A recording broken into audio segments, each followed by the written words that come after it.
Hello and नमस्कार मित्रों, कैसे हो आप सब। आशा करता हूँ बहुत अच्छे होंगे। Welcome to Deep GS study zone. तो अर्ज किया है कि ये पहला इश्क है तुम्हारा सोच लो। अरे ये पहला इश्क है तुम्हारा सोच लो, मेरे लिए ये रास्ता नया नहीं है। कर लेते हैं आज की क्लास इन्हीं चंद लाइनों के साथ। Today in this lecture we will discuss about RBI, है ना, भारत के आन बान और शान। आज हम आरबीआई के बारे में थोड़ी सी चर्चा करेंगे और जानेंगे कि आरबीआई कैसे गवर्न करती है, कैसे फंक्शन करती है और कैसे कैसे इसका स्ट्रक्चर है। ठीक है, कब स्थापना हुई थी वगैरह वगैरह जो भी है, बार बार प्रश्न पूछता है। ठीक है, आरबीआई। चलो बात करते हैं आरबीआई की।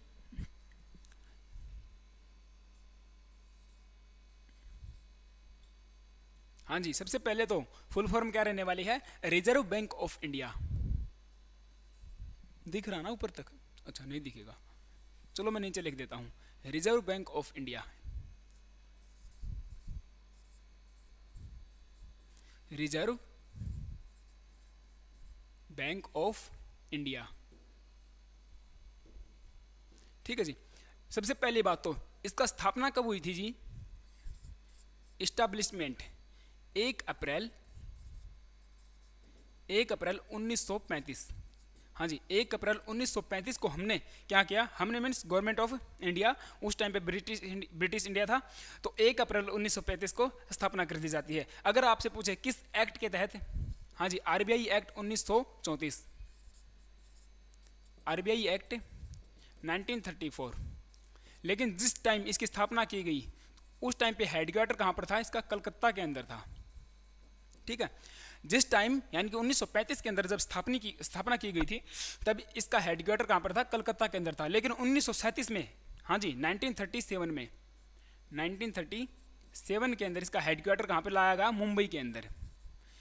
इट मीन्स वर्तमान में अगर आपसे पूछे प्रेजेंट डे इसका हेडक्वार्टर कहाँ पर है? मुंबई के अंदर है। मुंबई, है ना, महाराष्ट्र, मुंबई महाराष्ट्र के अंदर वर्तमान में इसका हेडक्वार्टर है। अगर आपसे पूछे इसकी स्थापना कैसे की गई थी, मीन्स इट मीन्स कौन सा ऐसा आयोग था जिसने इसकी रिकमेंडेशन की? इट मीन्स सो हम कह सकते हैं कि on the recommendation of young Hilton commission.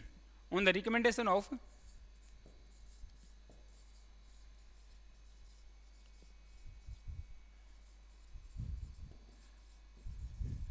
Young Hilton commission.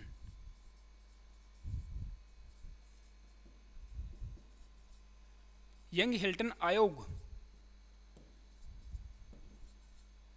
समझे कि नहीं समझे? यंग हिल्टन कमीशन, ये कमीशन एक बार और बनाया गया था, मतलब इससे पहले बनाया गया था 1926 से पहले।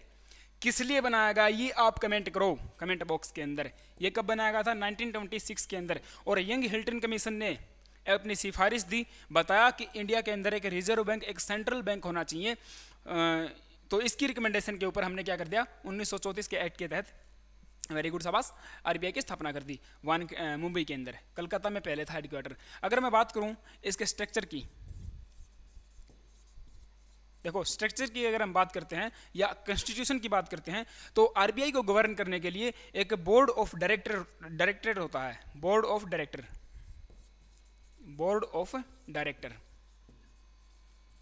ओए, समझे कि नहीं समझे? Board of director. इस बोर्ड ऑफ डायरेक्टर में कितने मेंबर होंगे? 5 मेंबर होंगे। सबसे पहला कौन होगा? गवर्नर। गवर्नर ऑफ आरबीआई वर्तमान में कौन है बताओ जरा? शक्तिकांत दास। शक्तिकांत दास, ठीक है, वर्तमान में शक्तिकांत दास हैं। ये कितने नंबर के हैं? 24, 24वें नंबर के हैं।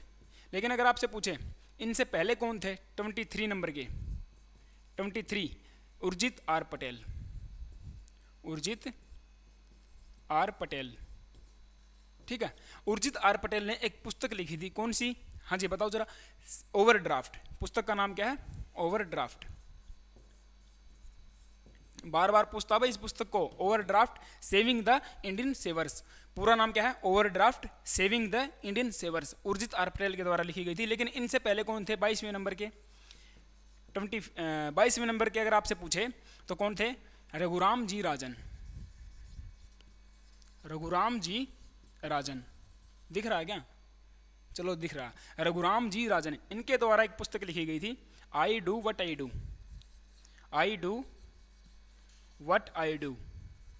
भाई एग्जामिनर को ना इस वाली पुस्तक से बड़ा प्रेम है, बार बार पूछता है, जब से ये लिखी गई है तब से बार बार पूछ रहा है। 2016-17 की बात है तब ये लिखी गई थी, क्योंकि देखो उस टाइम पे जब आरबीआई के गवर्नर कौन थे, रघुराम जी राजन, तब मोदी गवर्नमेंट ने क्या कहा कि हम लोग नोटबंदी करने वाले हैं। लेकिन ये जो महान थे गवर्नर साहब थे ये क्या थे, इसके नोटबंदी के पक्ष में नहीं थे, इसीलिए उन्होंने क्या कर दिया, अपने आरबीआई के पद से इस्तीफा दे दिया और एक पुस्तक लिख डाली, I do what I do. अरे करूं तो क्या करूं, सरकार मेरी मान नहीं रही है। इस टाइम पे नोटबंदी करना जोखिम का काम है और वही हुआ। समझ रहे बात को, नोटबंदी करना जोखिम का काम है, वही हुआ, इन्होंने मना कर दिया था। इसके स्थान पर कौन आए थे, उर्जित आर पटेल आए थे। उर्जित आर पटेल पुस्तक कौन सी लिखी, overdraft saving the Indian savers, 23वें नंबर के। होना चाहिए, ये चीज़ें याद होनी चाहिए आपको। अगर मैं बात करता हूँ जब स्थापना हुई इसकी 1935 के अंदर, तब इसके गवर्नर कौन थे, हाँ जी मैं पूछ रहा हूँ, फर्स्ट गवर्नर ऑफ आरबीआई, प्रथम गवर्नर कौन थे, ओसब्रॉन स्मिथ, ओसब्रॉन स्मिथ। लेकिन अगर पूछे आपसे कि प्रथम भारतीय कौन थे, फर्स्ट इंडियन कौन थे, सीडी देशमुख जी, सीडी देशमुख। ठीक है, प्रश्न को ढंग से पढ़ना है, प्रश्न को ढंग से सुनना है। क्या कह रहा है कि प्रथम गवर्नर कौन थे, ओसब्रॉन स्मिथ, ये अंग्रेज अधिकारी था। लेकिन अगर आपसे पूछे प्रथम भारतीय कौन थे, तो सीडी देशमुख साहब थे। ठीक है, इसके बाद देखो आरबीआई का राष्ट्रीयकरण कब किया गया था, द नेशनलाइजेशन ऑफ आरबीआई 1 जनवरी 1949, 1 जनवरी 1949 को इसका राष्ट्रीयकरण कर दिया गया था, अर्थात गवर्नमेंट ने इसको अपने अंडर में ले लिया था। भारत का प्रथम बैंक जिसका राष्ट्रीयकरण किया गया था, अर्थात भारत का पहला राष्ट्रीयकृत बैंक कौन सा है, आरबीआई है। इसी को क्या कहा जाता है, बैंकर्स बैंक कहा जाता है, बैंकर्स बैंक। ओ समझे कि नहीं समझे, यानी कि बैंकों का बैंक किसे कहा जाता है, आरबीआई को कहा जाता है। ठीक है, सभी जितने भी बैंक हैं इंडिया के अंदर, सब के ऊपर बैंक कौन सा है, आरबीआई है। इसके बाद देखो हम बात करते हैं फंक्शन की। चलो मैं इसको एक बार रफ कर लेता हूँ प्लीज, तब तक आप क्या करो, शेयर कर दो यार वीडियो को। ठीक है, पता नहीं कि शेयर ही नहीं करते हो आप लोग यार, न चैनल को सब्सक्राइब कर रहे हो। करें एक बार, ले लो इसका स्क्रीनशॉट, ले लो जो भी लेना हो ले लो, करें आगे। चलो इसके फंक्शन की अगर मैं थोड़ी सी बात करूं, हालांकि फंक्शन पूछेगा नहीं लेकिन थोड़ा सा आपको पता होना चाहिए भाई, what are the function of RBI, Reserve Bank of India के फंक्शन क्या क्या है, कौन कौन से काम करता है।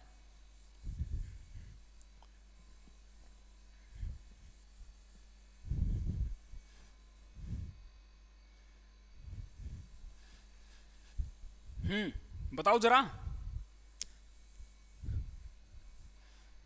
Just wait a minute guys, थोड़ा सा और साफ कर लेते हैं।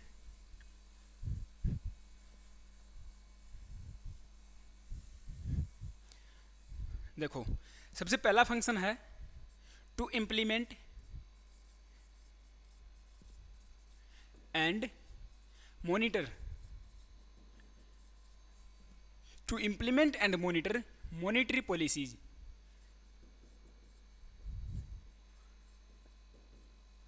जो भी मॉनिटरी पॉलिसीज हैं, सबसे पहले अगर मैं बात करूं, जब तक हमारे पास मॉनिटरी पॉलिसी कमेटी नहीं आई थी, तब तक मॉनिटरी पॉलिसी बनाने का काम किसका था, गवर्नर ऑफ आरबीआई। मतलब जो गवर्नर होते हैं वही क्या बनाते थे, मॉनिटरी पॉलिसीज को बनाते थे। लेकिन 2016 में मैं बताऊंगा, आगे जिक्र करेंगे, 2016 में हमने क्या किया, मॉनिटरी पॉलिसी कमेटी का निर्माण किया। अभी वर्तमान में अगर आपसे पूछे कि जो मॉनिटरी पॉलिसीज होते हैं इनका बनाने का काम किसका है, मॉनिटरी पॉलिसी कमेटी का काम है। लेकिन उससे पहले कौन करता था भैया ये काम, आरबीआई का गवर्नर करता था। लेकिन हालांकि देखो आज भी जो मॉनिटरी पॉलिसी बनाई जाती है ना, उनको इम्प्लीमेंट करने का काम और उनको मॉनिटर करने का काम, समझ रहे बात को, अच्छे ढंग से लागू करवाना देश के अंदर और उनको मॉनिटर करना कि भैया ये चीज़ें सही है या गलत है, तो ये काम किसका है, आरबीआई का ही है। इसके बाद देखो, अच्छा वो चीज़ तो रह गई डिप्टी गवर्नर, चलो करवा देंगे। दूसरी बात देखो, to ensure inflation, control of inflation, control of inflation. भाई जो मुद्रास्फीति है उसको क्या करना है, कंट्रोल करना है। वो समझे की बात नहीं, देश के अंदर मुद्रास्फीति न तो ज़्यादा होनी चाहिए न कम होनी चाहिए। ठीक है, तो मुद्रास्फीति को क्या करना है, कंट्रोल करना है। To issue currency, issue currency, currency जारी करना, नोट जारी करना। लेकिन अगर आपसे पूछे कि जो 1 रुपये का सिक्का होता है वो कौन जारी करता है, वित्त सेक्रेटरी जारी करता है, अर्थात फिनेंस सेक्रेटरी जारी करता है, वित्त मंत्रालय के अधीन आता है। लेकिन 1 रुपये का सिक्का आरबीआई जारी नहीं करता। जितने भी नोट्स होंगे वो सारे के सारे कौन जारी करेगा, वेरी गुड शाबाश, आरबीआई जारी करेगा। टू इश्यू करेंसी, करेंसी को इश्यू करना, ठीक है। इकोनॉमिक ग्रोथ को देखना, इकोनॉमिक ग्रोथ ये तो होना ही चाहिए ना भी, देश के अंदर इकोनॉमी का ग्रोथ क्या होना चाहिए, इस चीज़ को भी इंश्योर किसका करने का काम किसका है, वेरी गुड, आरबीआई का काम है। तो ये सारे के सारे 4-5 वर्क हैं, आपको थोड़ा सा याद होना चाहिए। I repeat again, implement and monitor monetary policies to ensure control of inflation, to issue currency and economic growth. इसके बाद देखो आरबीआई के अंदर मैंने बताया एक तो क्या होगा, गवर्नर होने वाला है जो बोर्ड ऑफ डायरेक्टर का हिस्सा है। 4 क्या होने वाले हैं इसके अंदर, डिप्टी गवर्नर, लिख लो एक बार, 4 का होंगे डिप्टी गवर्नर, डेप्यूटी गवर्नर, ठीक है। अगर वर्तमान में अगर मैं बात करता हूं तो हाल ही के अंदर नए डिप्टी गवर्नर को नियुक्त किया गया है, जरा बताओ नाम, टी रविशंकर, टी रविशंकर। दूसरे कौन हो जाएंगे, M D Patra, M D Patra, Michael D Patra, पूरा नाम क्या है, माइकल डी पात्रा। तीसरे कौन है, एम राजेश्वर राव, एम राजेश्वर राव। चौथे कौन हो जाएंगे, अभी एम डी पात्रा, एम के जैन और राजेश्वर राव, टी रविशंकर, एम के जैन। ये 4 वर्तमान में कौन है, डिप्टी गवर्नर हैं। हाल ही में एग्जाम हुआ एनटीपीसी का, उसके अंदर पूछा गया, क्या कौन सा पूछा गया था, ये राजेश्वर राव वाला, ठीक है। वर्तमान में राजेश्वर राव कौन है, आरबीआई के डिप्टी गवर्नर है। ये चीज़ आपको पता होना चाहिए। चारों के नाम आपके मुझ भानी उंगलियों के ऊपर याद होने चाहिए। पहला तो कौन होगा, शक्तिकांत दास। अभी कौन है, ये चार की अगर मैं बात करूँ तो कौन हो जाएंगे, T Ravishankar, M D Patra, M Rajeshwar Rao और एम के जैन। ये 4 क्या है, डिप्टी गवर्नर हैं। किसका हिस्सा है, बोर्ड ऑफ डायरेक्टर, हाँ जी, बोर्ड ऑफ डायरेक्टर का हिस्सा है, डायरेक्टर है, ठीक है, वेरी गुड शाबाश। इट मीन्स, आगे बढ़ते हैं इसके बारे में थोड़ा सा, अगर आपको स्क्रीनशॉट वगैरह लेना है तो ले लो, ठीक है। चलो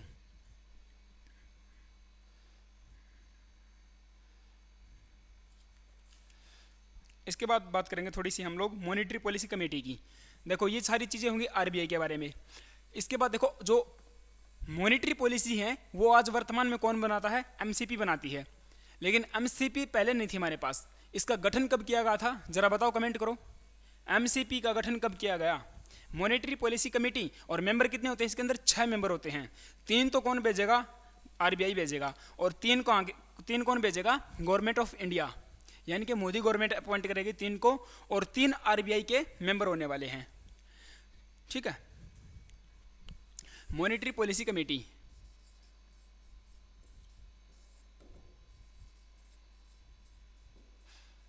मॉनेटरी पॉलिसी कमेटी, ठीक है जी। अगर मैं बात करता हूं एमसीपी की तो 27 जून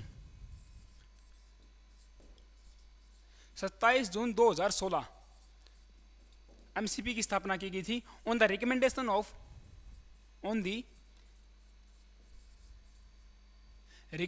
ऑफ, बताओ जरा किसके रिकमेंडेशन पर, हाँ जी, Urjit R Patel committee, Urjit Patel committee की, उर्जित पटेल समिति, ठीक है। ये समिति बनाई गई थी और इन्होंने बताया कि हाँ जी हमारे देश के अंदर एक एमसीपी होनी चाहिए जो क्या करेगी, मॉनेटरी पॉलिसीज को बनाएगी। ओ समझे कि नहीं समझे, वेरी गुड शाबाश। इसके बाद देखो उर्जित आर पटेल कमेटी 27 जून 2016 को बनाई गई थी। इसके अंदर मेंबर कितने होते हैं, 6 मेंबर होते हैं। 3 कहाँ के होंगे, आरबीआई के, और प्लस 3 कौन भेजेगा, गवर्नमेंट ऑफ इंडिया, ठीक है, गवर्नमेंट ऑफ इंडिया। वर्तमान में अगर मैं बात करता हूँ, हाँ जी, वर्तमान में अगर मैं बात करता हूँ 6 मेंबर की, तो इन 6 मेंबर में जो चेयरमैन होने वाले हैं वो कौन होंगे, चेयरमैन होते हैं governor of India, means governor of RBI. RBI के गवर्नर कौन होंगे, इसके चेयरमैन होने वाले हैं शक्तिकांत दास, शक्ति क्या हो गया है, संगति हो गया है, अच्छा, SHAKTI, शक्ति कांत, अच्छा ये वाला अन यहाँ आ गया था, शक्तिकांत दास। ठीक है, ये कौन है? चेयरमैन है। अगर मैं बात करूं incharge of RBI, second post है भाई ये। पहले कौन है? चेयरमैन। सेकंड पे आता है इंचार्ज ऑफ आरबीआई, जस्ट इसके नीचे M D Patra, Michael D Patra. ठीक है, इसके बाद देखो member 1, member 2, member 3 and member 4। इस प्रकार से 4 मेंबर होंगे। दिख रहा है क्या? हाँ दिख रहा। तो मेंबर 1 कौन है बताओ जरा? हाँ जी, मृदुल मृदुल के सागर। एक तो हो जाएंगे मृदुल के सागर, दूसरे कौन हो जाएंगे? प्रोफेसर प्रमोद कुमार। एक सेकंड देख लेते हैं, प्रोफेसर प्रमोद कुमार होने वाले हैं शायद। Just wait a minute. Shashank Bide, Amisha Goyal और प्रोफेसर जयंत आर वर्मा। ठीक है, शशांक बीड़े कौन हो जाएंगे? शशांक बीड़े,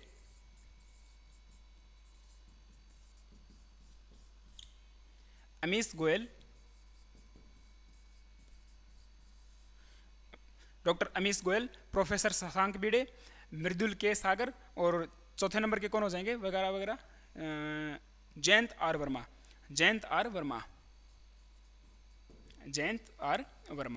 ठीक है, तो ये 6 मेंबर हैं। आपको इनके बारे में थोड़ी जानकारी होनी चाहिए, हो सकता है पूछ लेना भी पूछे, बट पता होना चाहिए। चेयरमैन कौन हो जाएंगे? Shaktikanta Das. Incharge of RBI MD Patra. Member 1 Mridul K Sagar, member 2 Shashank Bide, member 3 Amish Goyal, और मेंबर 4 कौन है? जयंत आर वर्मा। ये मॉनेटरी पॉलिसी कमेटी के क्या है? मेंबर हैं। अभी देखो मैंने बताया जी 3 कहाँ के होंगे? आरबीआई के, 3 गवर्नमेंट ऑफ इंडिया के। लेकिन ये फिलहाल हाल में अगर मैं बात करूँ तो केवल दो बंदे कहाँ के हैं? हाँ जी, आरबीआई से हैं। ठीक है, आरबीआई के डिप्टी गवर्नर और गवर्नर। इसके बाद देखो मॉनेटरी पॉलिसी कमेटी के बारे में थोड़ी कोई और बातें हैं तो देख लेते हैं। हाँ okay, repo rate and reverse repo rate. So बताओ मेरे को, what is the repo rate and reverse repo rate? Repo rate and reverse repo rate, इनमें से कौन सी अधिक होने वाली है? Reverse repo rate. ऑलवेज याद रखना, रेपो रेट हमेशा अधिक होती है किससे? रिवर्स रेपो रेट से।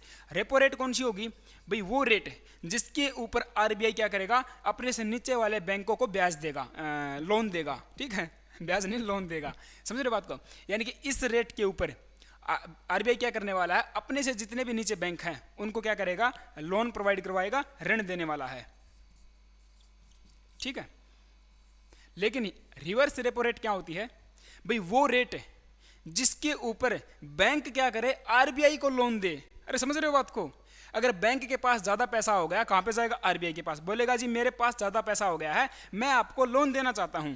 ठीक है, आपको क्या देना चाहता हूं? लोन देना चाहता हूं। आप मेरे पास जो भी पैसा है उसको रख लो, रिजर्व रख लो, और उसके बदले में मेरे को क्या देना? आप इंटरेस्ट देना, ब्याज देना। तो रिवर्स रेपो रेट वो होगी जिसके ऊपर बैंक्स क्या करेंगे? छोटे छोटे बैंक्स क्या करेंगे? आरबीआई को पैसा देंगे। ओ समझे कि नहीं समझे? इसका मतलब रिवर्स रेपो रेट हमेशा क्या होगी? अधिक होगी। क्यों बताओ जरा? आरबीआई अगर नीचे वाले बैंकों को पैसा देगा, हाँ जी, तो क्या थोड़े से रेट में दे देगा? नहीं, इस रेट को अधिक रखेगा, इस रेट को कम रखेगा। जिस रेट पर आरबीआई पैसा लेने वाला है वो रेट हमेशा कम होगी। समझे कि नहीं समझे? तो इस प्रकार से आपको ये प्रश्न आता है रिवर्स रेपो रेट का और रेपो रेट का। तो ये चीज़ जानकारी होनी चाहिए आपको। ओके, वेरी गुड, शाबाश। सो दैट गाइस, ये था आज का लेक्चर। अगर आपको पसंद आया है देन प्लीज लाइक कर दो, शेयर कर दो एंड चैनल को सब्सक्राइब कर दो। ठीक है, अपने यार दोस्तों और चाहने वालों के पास भेज दो इसको। Thank you guys, have a nice day. ये सीरीज ऐसे ही चलती रहेगी। ठीक है, आगे एक temples of India, folk dance of India, ये सब धुमा उठा देंगे। ठीक है, thank you, have a nice day.